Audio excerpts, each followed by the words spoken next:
सावधान, प्रारब्ध भोगने के लिए तैयार रहो, इसमें भक्ति को दोष मत देना है। जो संचित से शरीर रच गया उसको भोगना पड़ेगा, कमर कस लो। प्रारब्ध भोगना, रामकृष्ण परमहंस जी के गले में कैंसर था जो पूरे विश्व के कैंसर को मिटाने की सामर्थ्य रखते थे। भीष्म पितामह जी को पूर्व प्रारब्ध सांप को एक बमूल के पेड़ में फेंक दिया था तो कई दिनों में तड़प तड़प के मरा था, उसका प्रारब्ध बना था करके 6 महीना बाणों की सैया पे। अखंड बाल ब्रह्मचारी, महाभागवतों में गणना है, 12 महाभागवतों में महावीर, संकल्प सिद्ध महापुरुष, 6 महीना बाणों की सैया पे। या तो बहुत विचित्र विचित्र, मत फंसो, बात सत्संग की सुनो। अवश्य प्रारब्ध भोगना पड़ता है, भागो मत किसी के पास कि हमें कोई जंतुर बना देगा, कोई आशीर्वाद दे देगा, किसी भी तरह से इस तरह से हम ठीक हो जाएंगे, ऐसा भाई नहीं है। अगर ऐसा होता तो बड़े बड़े सिद्धों को प्रारब्ध भोगना ना पड़ता। आप विश्वास कीजिए, बहुत बड़े बड़े महापुरुषों को कष्ट शारीरिक भोगने पड़े हैं, चाहे कोई भी हो। आप जिन जिन महापुरुषों के सानिध्य में देखा, अरे भाई इतना कठोर तप और भजन और शरीर का प्रारब्ध आया तो पैर में कीड़े पड़ गए। आप नहीं समझते, प्रारब्ध बहुत बलवान होता है। ये सब भगवान की माया का खेल है। प्रारब्ध शरीर का बड़े बड़ों को भोगना पड़ता है, उसको मिटाने की चेष्टा न करके भजन करके सहते हुए भगवत प्राप्ति की तरफ चलो। इसीलिए आज तक बड़े बड़े महापुरुष, भाई जी सर्वज्ञ महापुरुष हो गए थे। सर्वज्ञ, एक परिवार बहुत त्रसित था, अर्थ का व्यापार कर करके हार गया था, कर्जा हो गया था, अर्थ नहीं था, खाने को नहीं था, बेटियां ब्याह के लिए थी, परिवार बड़ा था। उसने विचार किया आज रात के 12 बजे अपने शरीर को छोड़ देंगे। शाम टाइम गाड़ी दरवाजे पे लगी और उस गरीब आदमी के दरवाजे गाड़ी, वो घबरा गया कि क्या हो गया, हमारे पास कौन है, कोई रिश्तेदार नहीं, कोई मित्र नहीं, कोई हम पर। गाड़ी से भाई जी उतरे, भाई जी को कभी देखा नहीं, अपने आप अपने घर जैसा भाई जी अंदर जा रहे हैं। अवस्था ज्येष्ठ श्रेष्ठ, इसलिए कहा बाबूजी कैसे आप, आपसे ही बात करनी, थोड़ा एकांत में चलिए आप। तो बड़ा आनंद मिल रहा था, कोई संशय नहीं हो रहा था, क्योंकि भगवत प्राप्त महापुरुष वो बावरा हुआ जा रहा था कि मानो हमारे घर भगवान ही आए हैं। कमरे में ले गया, बोले दरवाजा बंद कर लो। बंद किया, बोले भाई आज तुम रात्रि के जो करना चाहते हो इससे जीव की बहुत दुर्गति होती है। ये बात उसने किसी से कही नहीं थी और भगवान तुम पर बहुत प्रसन्न है। एक थैले से मोटी गड्डी निकाली रुपए की, कहा ये लो, इससे जो तुम्हें लगे उचित व्यापार करना, अगर व्यापार में हानि होती तो भी चिंता मत करना, ये ना पैसे वापस करने, ये आपके हैं। और कुछ दिन लगातार ऐसे ही आपके पास पैसे आते रहेंगे, जिनसे आपका बेटी का भी ब्याह हो जाएगा। बड़े बड़े धनी मानी भाई जी के चरणों से जुड़े थे, तो धन का प्रथम सदुपयोग यही है, इसलिए भाई जी प्रेरित कर देते थे। अब वो रो के चरणों में गिर गया, मेरे भगवान आपके। भाई जी ने कहा भगवान आपको बहुत प्यार करते हैं। उन्होंने ऐसे सर्वज्ञ महापुरुष जो सब बात, एक आदमी कंबल उड़े हुए, आप पढ़ लेना चरित्र, मुंह ही नहीं खोल रहा था, उसे कई लोग लाए हुए थे। भाई जी ने कहा क्या हो गया, बोले शरीर छोड़ना चाहता है और आप ही समझा सकते हो। भाई जी ने कहा क्या है, कंबल क्यों उड़े हो, हटाओ कंबल। जो कंबल हटा, मवाद बह रहा था, गलित कुष्ठ पूरे शरीर। बोले भाई जी से कहा कि बाबूजी अब ऐसे में शरीर रखना उचित है या त्याग देना। भाई जी ने कहा ये शरीर श्री कृष्ण प्राप्ति के लिए गले से लगा लिया। वो चीख पड़ा, अरे नहीं मेरा घृणित शरीर। खत्म। ऐसे महापुरुष अपने उदर के कैंसर में भारी पीड़ा से युक्त शरीर का त्याग किया है।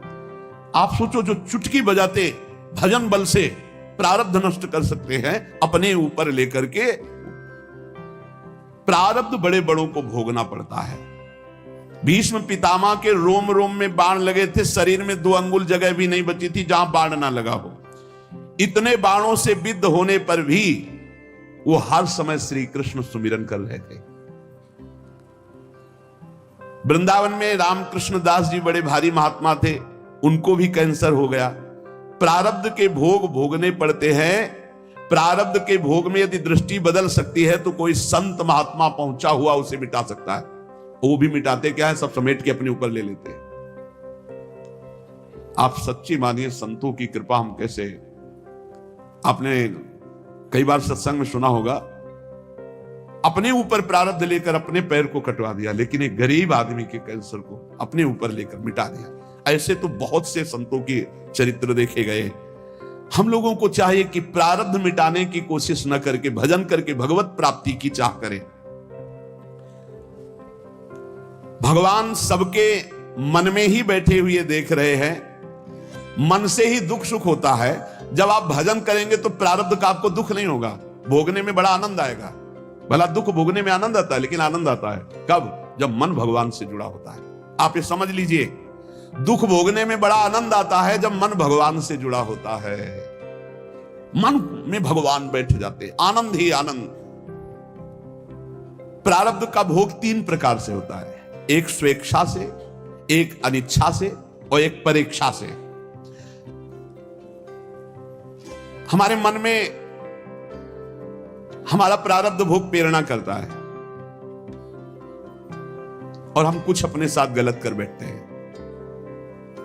गलत चेष्टा, वो बहुत बुरा प्रारब्ध होता है। जैसे जल में छलांग लगा दी, पेड़ में लटक गए, आग में कूद गए, जहर खा लिया या कुछ ऐसा, ये बहुत बुरा प्रारब्ध होता है।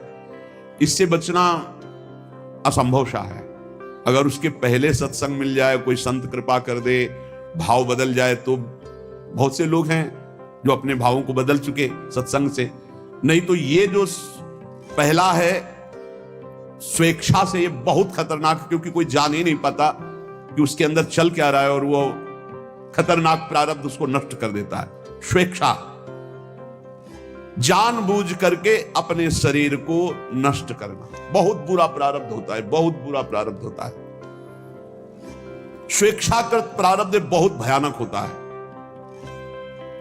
यह तभी मिट सकता है जब किसी महापुरुष का संग मिल जाए और उनके वचनों से हमारा चिंतन बदल जाए। वो चिंतन तभी बदलेगा, पाप हल्के होते हैं दर्शन से, संभाषण से, उनकी कृपा से। वो कहते हैं ना, आपने बचा लिया, नहीं तो हम तो शरीर को नष्ट कर देते। मतलब उनकी विचारधारा को परिवर्तित कर दिया गया, क्योंकि ये स्वेच्छाकृत प्रारब्ध है, ये आपके अंदर ही बैठा हुआ मार देगा। कभी किसी के अंदर अगर इस भयानक पाप बन जाएगा तो ये जागृत हो जाएगा कि क्या करूं, शरीर छोड़ दूं क्या, ऐसा आने लगेगा, भारी प्रारब्ध। ऐसी स्थिति में फौरन किसी संत महात्मा से मिलो और अपने मन की बात उनसे, जो आपकी बात सुन सके, वो आपको बहुत सीरियस ले सके, समझा सके, उनसे मिलो और अपने स्वेच्छा प्रारब्ध का नाश करा सकते हो। यदि उनकी बात में लग गए तो प्रारब्ध भी बदल सकता है। ये भगवान के प्रेमी जनों में बड़ी सामर्थ्य है।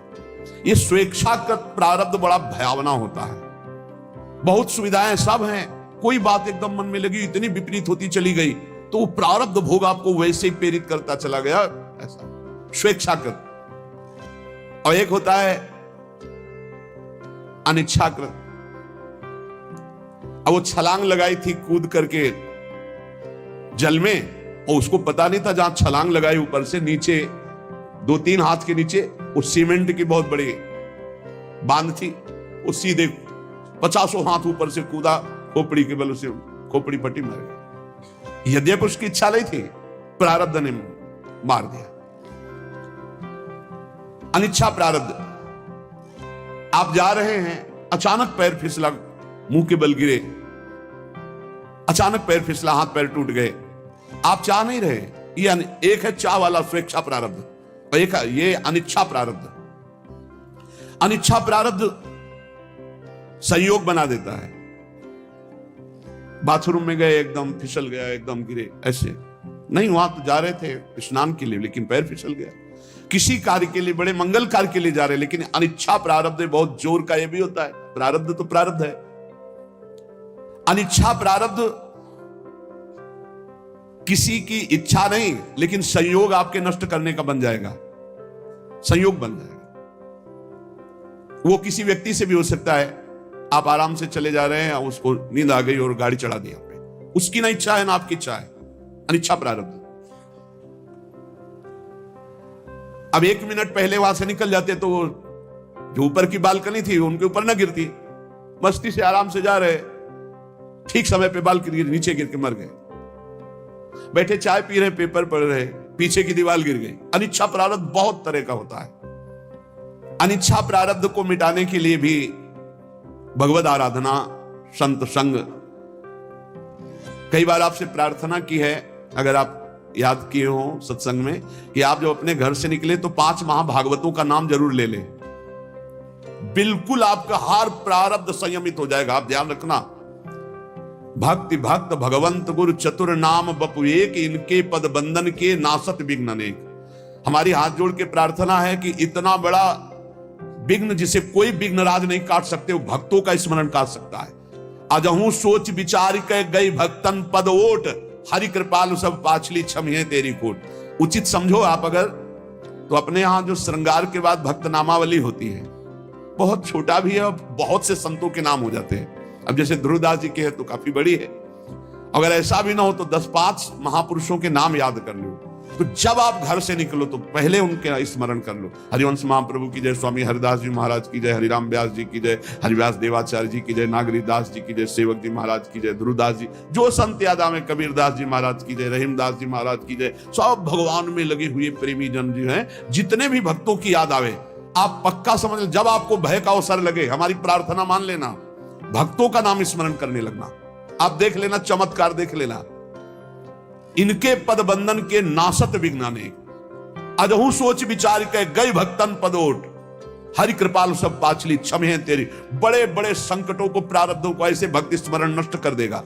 घर से निकलो सुरक्षित रहने की भावना में, आप भक्तों का स्मरण तो जरूर करके निकलो। भगवान के स्मरण से भी जोरदार पावर भगवान के भक्तों के स्मरण में। ये बात तुम्हारी समझ में आ जाए तो बात है। हरि को पुकारो लाखों बार, और हरि के प्रेमी का एक बार नाम ले लो तो उतना काम बन जाएगा। भक्तमाल जी में लिखा है। ये अनुभव की बात कहते हैं और बड़े हृदय की बात है। अगर आपको पकड़ में आ जाए तो आ जाए। अनिच्छा प्रारब्ध बहुत भयानक होता है, स्वेच्छा प्रारब्ध तो कुसंग से होता है। जो सत्संग नहीं मिला है तो चलता रहता है, फिर वो निकृष्ट भावना। अनिच्छा प्रारब्ध आपकी इच्छा नहीं, सामने वाले की इच्छा नहीं, घटना।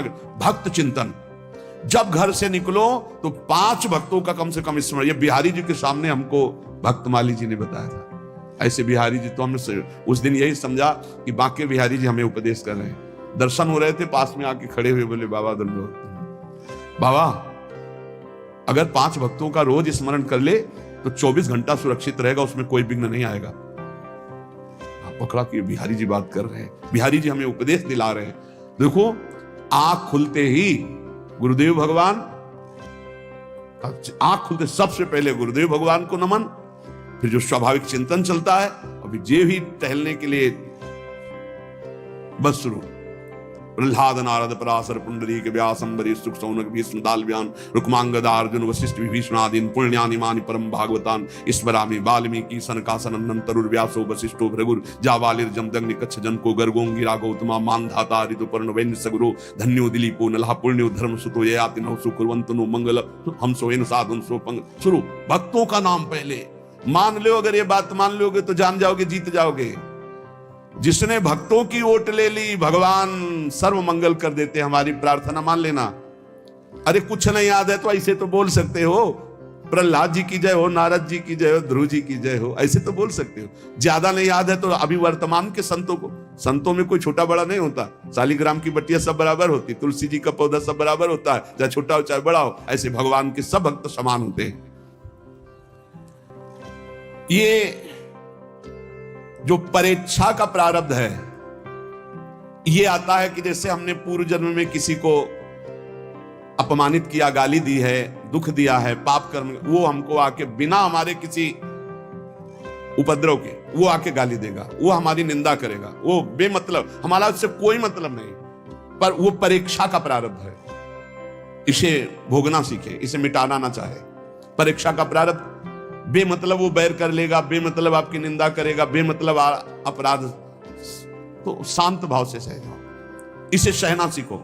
दूसरे के द्वारा दिया हुआ जो हमको दंड है वो हमारा ही कर्म है, परीक्षा प्रारब्ध, वो पूर्व का कर्जा चुक रहा है। कभी किसी को कटु शब्द नहीं बोलना, कभी किसी से कोई मतलब नहीं है, लेकिन परीक्षा प्रारब्ध जब होगा तो निंदा होने लगेगी, वो मारने पर तुल जाएगा, वो आपको चोट पहुंचा सकता है, और आपसे कोई मतलब नहीं उससे, पर वो परीक्षा प्रारब्ध, इसे भोग लेना चाहिए। स्वेच्छा प्रारब्ध मिटाओ सत्संग के द्वारा, संत कृपा के द्वारा। अनिच्छा प्रारब्ध मिटाओ खूब भजन साधन अनुष्ठान करके, और परीक्षा प्रारब्ध को भोग लो। जो शरीर पे जैसे भी विधान आवे और इसी जन्म में भगवत प्राप्ति कर। और हमें तो लगता है कि ना स्वेच्छा ना अनेक्षा ना परेक्षा, भगवत इच्छा में स्थित हो जाए, जो ही प्यारो करे सोई मोई भावे, तो सब खत्म हो गया। सच्ची मानिए, फिर ये दिमाग में नहीं आएगा कि हम इसका मंगल करें, क्योंकि ये तो प्रभु को समर्पित हो गया है। अब क्या मंगल करना? अब कोई इसका मंगल कर रहा है तो प्रभु का विधान है, हम राजी हैं उसी में जिसमें प्रभु हमारे राजी हैं।